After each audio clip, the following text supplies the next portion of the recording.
Yo, what's up, my fellow degenerates? Me and Chad here are here to talk about the Chiefs at Colts game this week. We'll get into that in 30 seconds.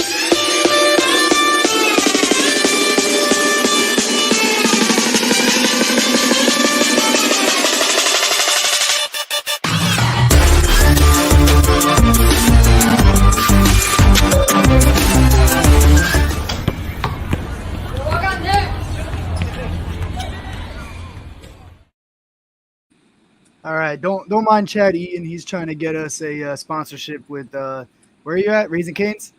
Raising Cane's, that's Yeah, right. yeah. So he's trying to You already grift us a know. little sponsorship. So Raising Canes, if you see this, check us out. We were out here sporting your food on live. You know what I mean?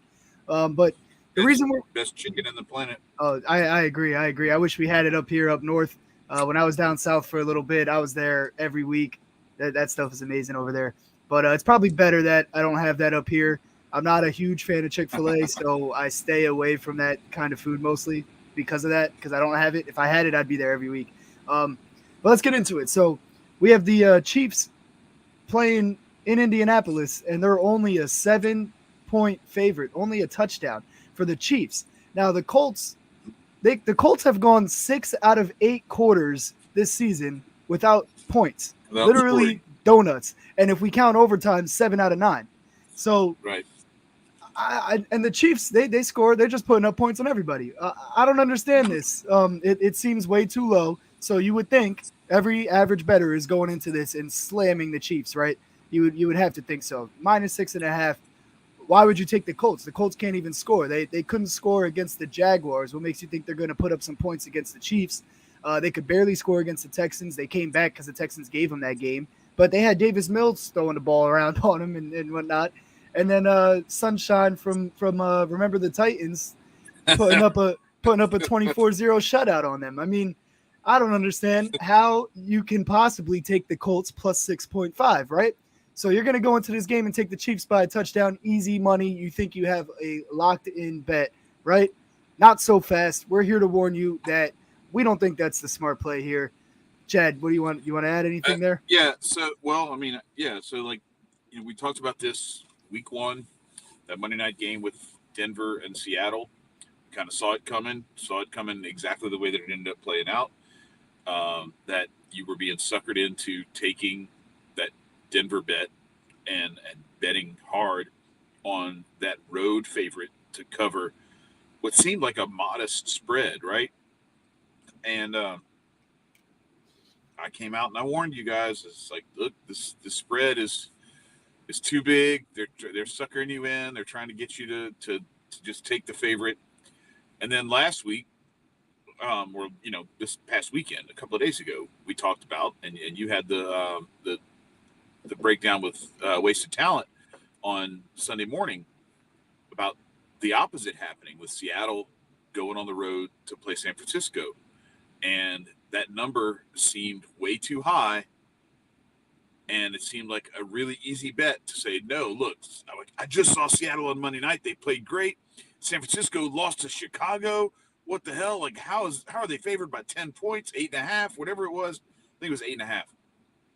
And so I'm sure a lot of people went to the window with a Seattle bet, and they got their ass handed to them. Yep. So I think what we're looking at here is, at the very least, what I think the play is to avoid this game, because Right. I don't know how to play this one. Like we talked about before, this could be like they're doing some Inception type shit where they're like, all right, so we got them with that Seattle Denver Exactly. game. Yep. Then we got them with the opposite with the Seattle San Francisco game. Now they think they're on to us. Let's Right. switch it up.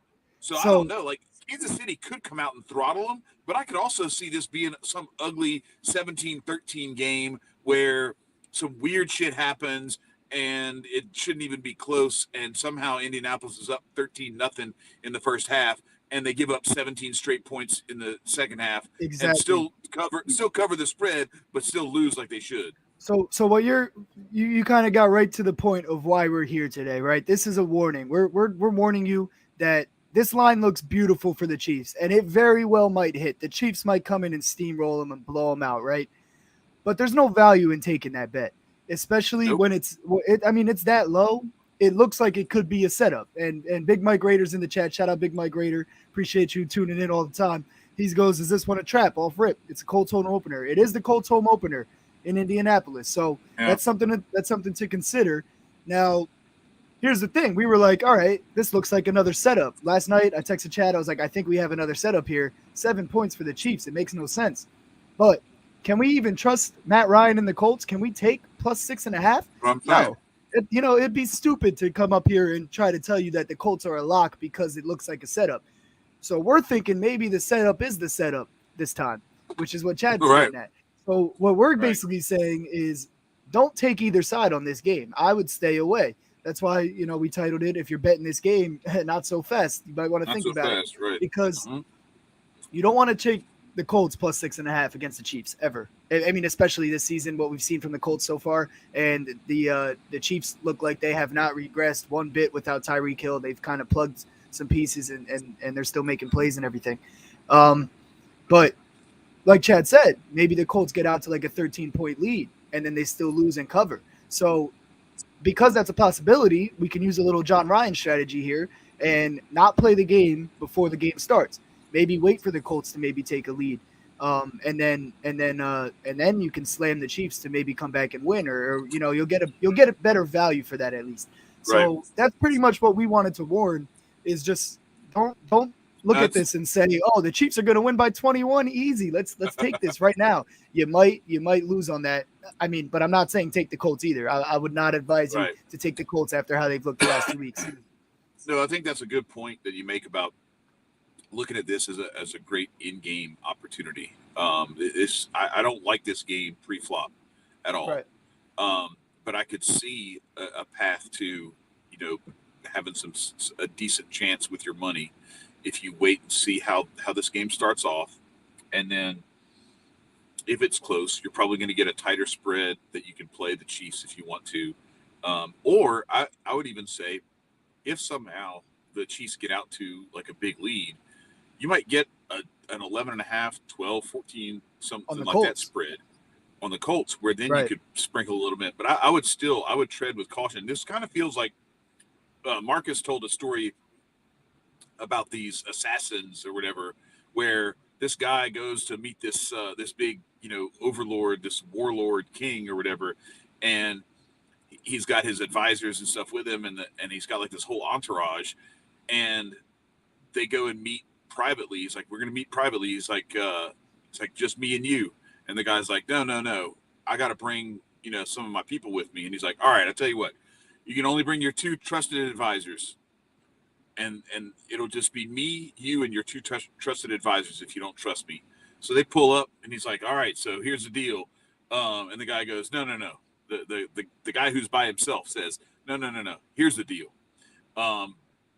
I'm going to give you the terms of your surrender. And he's like, what are you talking about, surrender? Just then, the trusted advisors had their necks on this dude's throat because they've been double agents the whole time. I kind of feel like that's what this game is. Yeah. It's like you know what? Like you pull up to the meet, and it's like you're being double crossed by everybody. Well, I don't trust anybody at this meet, so I'm not playing this game. I'm not going to the meet. Yeah, exactly, because that's kind of the conversation we had this morning when we were thinking about going live real quick about this game, because last night I hit you up and said, yo, this is a setup. We're taking the Colts. You know what I mean? But then when we thought about it a little more, we're like, wait a second. I don't want to take the Colts. I'm not going to tell people to put their hard-earned money on the Colts right now, especially against the Chiefs. Right. I wouldn't tell them to put their money on the Colts against anybody right now. Right. But the Chiefs, no way. So we thought about it more. We're like, oh, yeah, the setup might be the setup, and they want us to be using the same strategy we used the past 2 weeks, and that's how they're going to get us this time, because we're going to take the Colts to cover this less than a touchdown spread, and it's not going to happen. But it could happen. I felt like we could have been wrong. I felt like we could have been wrong about the Denver-Seattle game or the San Francisco-Seattle game, but in both of those cases, I was like, but I feel like 80-20 that we're right. Right. In this one, I'm like 50-50. And the money is not 80-20. Now I'm 50-50, and I'm like, you know what? When the money's 50-50 and I'm 50-50, I just stay away. I only like to play good pot odds, So when the pot odds are great and I only got to take a 50-50 risk, I'm all for it. Right, exactly. So Big Mike Rader, I guess he said, so you're saying the under for this game. I'm assuming he said that because we were talking about how the Colts haven't scored in 7 of 9 quarters if you count overtime. I haven't looked too much into the over under, so I'm not gonna necessarily say yes or no. But that does. Now that I think about it, I do lean under. No, I would lean that way. Yeah, Because even if so this I see this go in one of two ways. Either it's going to be that that ugly sort of setup where somehow Indianapolis keeps Kansas City from scoring, right. and that's how they stay in the game. I don't see them being able to go 2 for 2. I mean, not 2 for 2. Yeah, they're not going to score with the toe-to-toe, Chiefs. possession for possession, score for score, Touchdown for No, touchdown. they're Yeah. not. Right. Yeah. It's not going to be. I had like NBA on my brain or something. But anyway, The I don't see it problem being is like that. the problem is the Chiefs could do it by themselves. Right. If it came down to Well, it, you I know? don't know. Yeah, I mean, they could. Not all the way, I but you know what I mean. You really think this is going to be like 50-3 or something? Well, think about it. Doubt Think about last night's game with the Titans and Bills when we were Mhm. talking about the over. We were talking about how Right. we're probably going to lean the under. I forget what it closed at, so I don't know if the closing over under hit. But I mean, the Bills put up 41 on their own. All to get to 49 and a half. If the Chiefs put up 40 and the Right. Titans put up 51 or put up 10, you know what I mean? So Right. it's possible, but I haven't looked too much into that. We really just wanted to get this video out early before anybody starts jumping on that line because it looks so good, and we just wanted to put that warning out. I mean, you're more than welcome to take the Chiefs by a touchdown. It probably will hit for you. I won't lie. You know what I mean? I would lean that way if I had to call it. But we just wanted to make sure you guys see this possible setup. The setup might be the setup this week after what we've been talking about the past week or two. So we wanted to make sure we announce that before anybody runs with our little strategy and just takes it blindly. You know what I mean? Don't throw your. What's That's a good point. Like I felt weird about doing this show because it's like, what the hell are we telling people? But I think it's an important service to provide. Like when you say, we've had a couple of episodes, special episodes these last 2 weeks where we called exactly what was going to happen. Mm-hmm. And it was a similar setup to this. It's important to say, hey, look, I don't think this is necessarily the same thing. So don't just take this and be like, oh, I got the magic formula. Let me run to the lab. Yeah, like, no, exactly. No. One of these ingredients is tainted.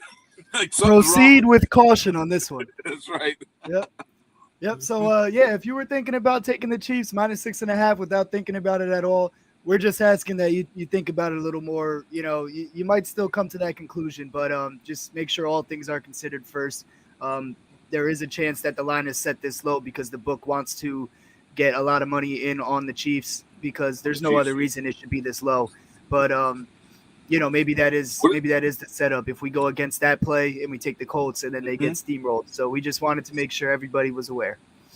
And watching the movement of the money and watching the movement of that line over the course of this week is going to tell us a lot too. Exactly. So we'll keep an eye on that. But I hope you guys enjoyed and got something out of this. Take a closer look on that game, man. I'm gonna keep saying it because it looks so easy. I was looking at the lines last night after the games ended, and I was just like, Chiefs by 7. That's a lock. You know what I mean? If you're just looking at it, it looks so like fast, a fucking lock, dude. Yeah, not so fast. Yeah. It's a trap, possibly. But we'll catch you guys later in the week, probably tomorrow. So we'll see you guys. Have a good one. Peace. Peace.